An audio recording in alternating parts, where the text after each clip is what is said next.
Dimanche matin, les États-Unis mènent une nouvelle frappe au Yémen. Une frappe d'autodéfense, alors que les Houthis s'apprêtaient à lancer un missile contre un navire en mer Rouge. Le 4 février, vers 4 heures du matin, les forces du commandement central américain ont mené une frappe d'autodéfense contre un missile de croisière anti-navire Houthi, prêt à être lancé contre des navires dans la mer Rouge. Les forces américaines ont identifié le missile dans les zones du Yémen contrôlées par les Houthis et ont déterminé qu'il représentait une menace imminente pour les navires de la marine américaine et les navires marchands dans la région. Samedi soir, Washington et Londres ont visé des cibles terroristes des rebelles Houthis. 36 positions de cette missile pro-iranienne dans 13 régions différentes du Yémen contrôlées par les Houthis.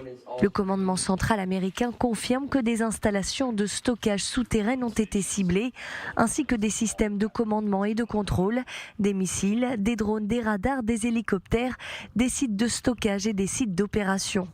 Des frappes britanniques et américaines soutenues par le Canada, le Danemark, les Pays-Bas, la Nouvelle-Zélande, Bahreïn et l'Australie. Nous soutenons les actions des États-Unis, elles sont proportionnées. Il s'agit de représailles aux actions des organisations soutenues par l'Iran. Et il ne s'agit pas d'une escalade. Nous pensons donc que les États-Unis ont raison. Il est important qu'au vu des attaques perpétrées par des groupes soutenus par l'Iran, il y ait une réponse. Il y en a eu.